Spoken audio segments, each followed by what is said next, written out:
大家好，我是小颖。酥肉是许多人喜爱的美食，外酥里嫩，满口肉香。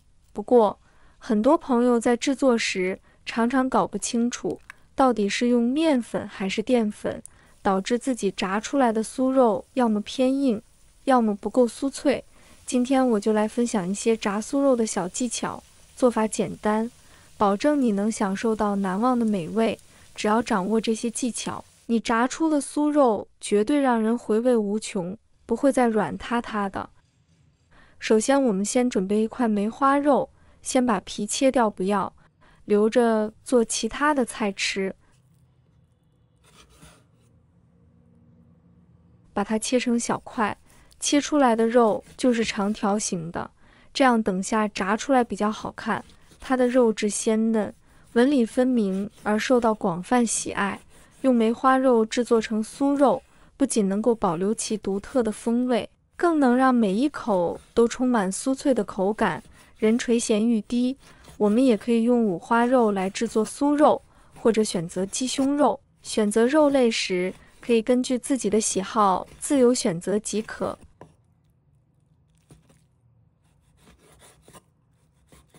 切好后，把它放入盘中备用。再准备一些花椒，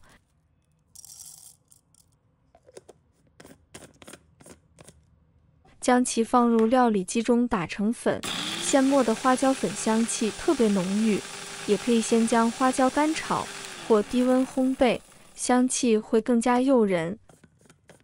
打好后，将花椒粉加入肉中，再准备一把小葱，把它切成小段。一块生姜，把它切成片。切好后，把它们放入肉里面，再加一勺黑胡椒粉，一勺蚝油，一点点白糖，一勺生抽提色，把它们抓拌均匀，多抓拌一会，这样肉更容易入味。抓拌均匀后，先放一旁腌制10分钟。经过10分钟的腌制，我们的肉已经入味了。接下来，把葱姜挑出来不要。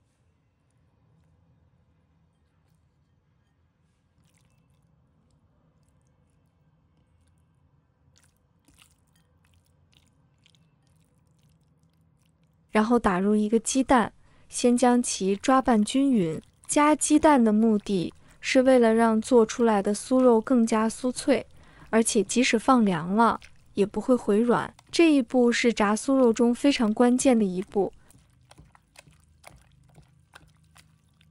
接着加入2大勺红薯淀粉。炸酥肉一般使用面粉或者淀粉，但这样炸出来的酥肉口感较硬，而我们选择红薯淀粉，这样炸出的酥肉会更加酥脆，口感更佳，即使放凉也不会回软。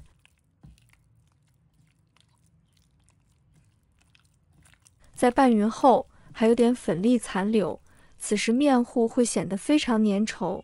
接下来，我们需要少量多次的加入清水，调整粉浆的稠度。目前的状态太稠了，需要调稀一些，大约需要加2到3大勺清水，搅拌成没有粉粒残留，直到粉浆能够均匀地挂在肉条表面，并且不会轻易滴落，这样就差不多了。接下来，将锅加热，倒入适量的食用油。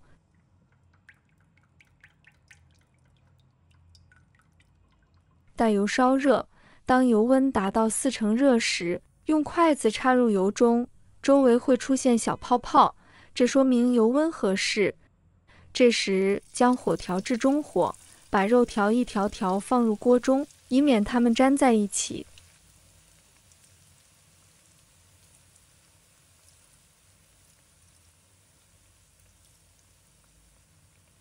放入肉条后，油温会下降，但我们要保持火力不变，持续用中小火加热。炸至肉条定型后，用筷子轻轻翻动，这个过程不要偷懒，稍微动一下以防粘底，但不需要频繁翻动，以免粉浆掉落。亲爱的朋友们，制作视频不易，小颖每天都会分享简单实用的家常菜。如果今天这个视频对你有所帮助，记得给小颖点个赞哦，或者留言转发一下，非常感谢大家的支持。大约炸8分钟后，肉条基本熟了，此时颜色已经变为金黄，但此时还不够酥脆。先控油捞出，放入盘中。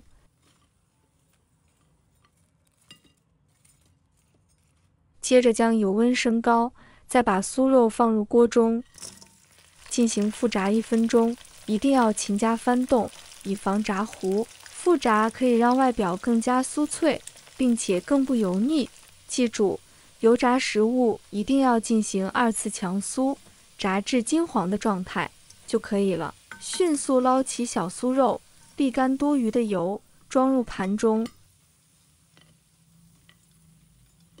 外酥内软的小酥肉就这样完成了。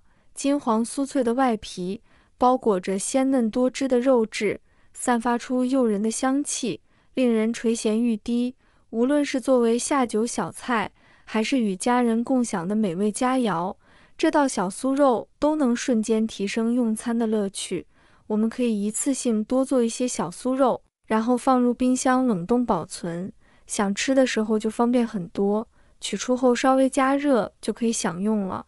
用这种方法炸出来的酥肉，即使放凉了也不会回软，无论是直接吃还是搭配火锅，味道都非常出色。每一口都是外酥里嫩，越吃越香，令人停不下来。如果喜欢辣味，可以撒上辣椒粉；如果喜欢孜然的风味，也可以加入孜然粉。吃起来真的是太爽口了。我们一次性可以多做一些，放入冰箱冷冻起来，想吃的时候就会方便很多，放着温热就可以吃了。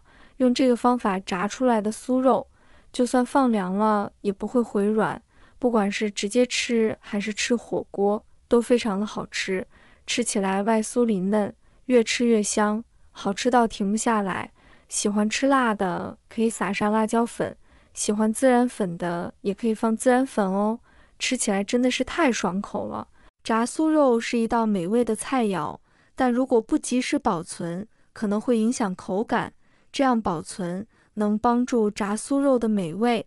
将炸好的酥肉放在厨房纸巾上，吸去多余的油分，待其自然冷却至室温。将冷却后的酥肉分成适量的小份，可以根据个人的用餐需求进行分装。喜欢的朋友记得点赞和收藏。如果想吃但不会做，随时都可以找到我。好了，今天的视频就分享到这里，我们下期视频再见。